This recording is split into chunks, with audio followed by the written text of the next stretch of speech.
আসসালামু আলাইকুম। আজ আবারও এলাম ফিরে আপনাদের মাঝে একটি নতুন রেসিপি, তা হচ্ছে দুধ পিঠা। খুবই মজার এই পিঠাটি।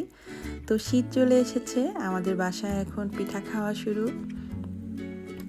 তো আমি পিঠাটা তৈরি করতে প্রথমে কিছু চাল ভিজিয়ে রেখেছিলাম, সারা রাত ভিজিয়ে রেখেছিলাম। আমি এটাকে নিয়েছি 1 কাপ পরিমাণ রাঁধুনি গুঁড়া চাল, যেটা পোলাওয়ের চাল সেটা, আর হাফ কাপ পরিমাণ নর্মাল ভাতের চাল।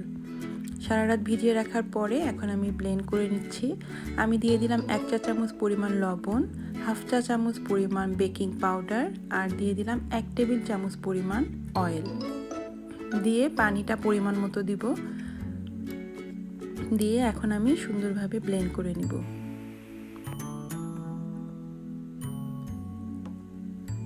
তো আমার ব্লেন্ড হয়ে গেছে। আর আমাদেরকে মনে রাখতে হবে এটার যে গ্রেভিটা খুব বেশি পাতলা হবে না, আবার খুব বেশি ভারীও হবে না। বেশি ভারী হলে খেতে ভালো লাগবে না, পাতলা হলেও পিঠাটা খেতে ভালো লাগবে না। তো গ্রেভিটা আমাদেরকে এমনভাবে তৈরি করে নিতে হবে। আর এদিকে আমি যে গুড় দিয়ে পিঠাটা তৈরি করব, সেই গুড়টাকে একটু জাল করে নিব। আমি এখানে 2 কাপ পরিমাণ পানি দিয়ে দিলাম, আর দিয়ে দিলাম 1 কাপ পরিমাণ খেজুরের গুড়। এটা নালি গুড়, আমার দেশ থেকে এসেছিল, খুবই স্বাদের আসলে এই গুড়টা। তো এটাকে অনেকে আমাদের দেশে নালি গুড় বলে, আবার অনেক জায়গায় মরিচা গুড় বলে।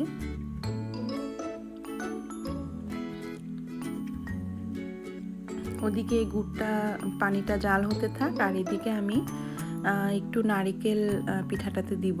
এজন্য আমার কাছে ছিল রেডিমেড যে ড্রাই কোকোনাট, সেটা একটু হালকা ঘিয়ে আমি ভেজে নিচ্ছি। ফ্রেশ নারিকেলটা দিলে আরও ভালো লাগবে। তো এই জন্য আমি একটু ঘিয়ে ভেজে নিলাম, তাহলে স্বাদটা বেড়ে যাবে।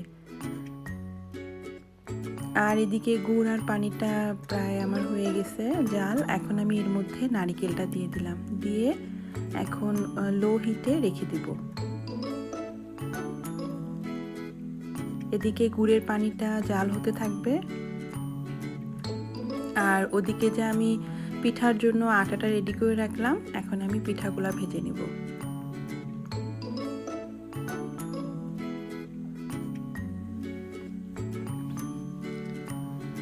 তো পিঠাগুলা ভেজে নেওয়ার জন্য আমি এমন একটা নিয়ে নিয়েছি যেখানে চিতই পিঠা ভাজা হয়। তো খুব ভালোভাবে গরম করে নিতে হবে, তারপরে পিঠাগুলা এর মধ্যে দিতে হবে।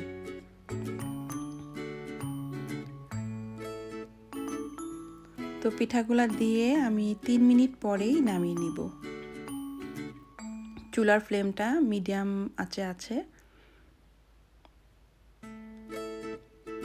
এই পিঠাটা ভাজতে গেলে আমাদের মিডিয়াম ফ্লেমে রাখতে হবে। তো 3 মিনিট পরেই আমি নামিয়ে নিব।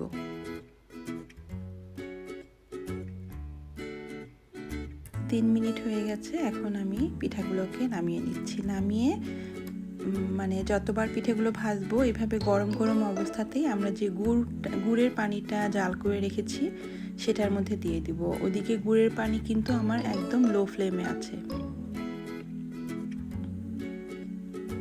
তো পিঠাগুলো আমি তুলে নিলাম।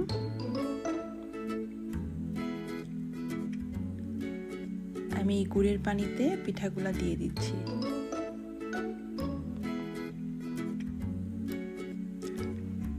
আসলে খুবই মজার হয় এই পিঠাটা, আর এত সফট। আপনারা একদিন বাড়িতে অবশ্যই ট্রাই করবেন। আমি যেভাবে তৈরি করলাম, আমরা যে চাল দিয়ে যে আটাটা তৈরি করে নিলাম, আমি যা যা দিয়েছি ওইভাবে একদিন আপনারা বাড়িতে ট্রাই করবেন, দেখবেন যে এত সফট হয়, খেতে অসাধারণ লাগে।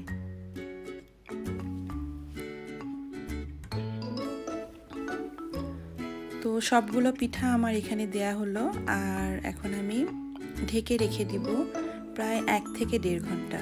এটা ঠান্ডা হবে, তারপরে এর মধ্যে আমি দুধটা দিব। এদিকে আমি দুধ জাল করে নিচ্ছি। আমি 1.5 লিটার দুধ নিয়ে এটা প্রায় 700 গ্রাম করে নিব জাল করে। দুধটা একটু ঘন করে নিলে সেই পিঠার স্বাদটা অনেক বেড়ে যায়। এদিকে আমি 1.5 ঘন্টা পরে ফিরে এলাম, আর পিঠা থেকে যে পানি ছিল গুড়ের, সবগুলো পিঠার মধ্যে ঢুকে গেছে আর পিঠাটা এখন অনেক মজাদার হয়েছে। আমি এখান থেকে কিছু পিঠা দুধ দেওয়ার আগেই তুলে নিয়েছি। এইটা খেতে কিন্তু ভীষণ মজা। আপনারা বাড়িতে যখন ট্রাই করবেন অবশ্যই এভাবে অল্প কিছু তুলে রাখবেন। এখন বাকি পিঠাগুলোর মধ্যে আমি দুধটা দিয়ে রাখলাম আর আমি সারা রাত রেখে দিব, তারপরে পরের দিন আমি এটাকে সার্ভ করব। তো দুধটা দিয়ে আমি এখন ঢেকে রেখে দিব। দুধটা কিন্তু আমাদেরকে একটু গরম থাকতেই পিঠার মধ্যে দিতে হবে। রেখে দিলাম সারা রাতের জন্য। আমি এখন পরের দিন সার্ভ করে নিয়েছি। এই যে পিঠাটা তুলে নিয়েছিলাম দুধে দেওয়ার আগে, সেই পিঠা খুবই মজাদার। আপনারা অবশ্যই বাড়িতে ট্রাই করবেন। আর আমার রেসিপি যদি ভালো লাগে তো একটা লাইক করবেন, কমেন্ট করবেন, আর ফ্রেন্ড আর ফ্যামিলির সঙ্গে শেয়ার করবেন প্লিজ। আর যারা নতুন এসেছেন প্লিজ আমাকে সাবস্ক্রাইব করবেন। যারা সবসময় আমার পাশে আছেন তাদেরকে তো অসংখ্য অসংখ্য ধন্যবাদ। আর আমার সঙ্গে থাকার জন্য, পুরো ভিডিওটা দেখার জন্য সকলকে অসংখ্য ধন্যবাদ। আমি পিঠাগুলো কেটে দেখাচ্ছি, এতটাই সফট হয়েছে, খেতে এত মজা। আর দুধ পিঠায় আসলে নারকেল দিলে কিন্তু স্বাদটাও বেড়ে যায়।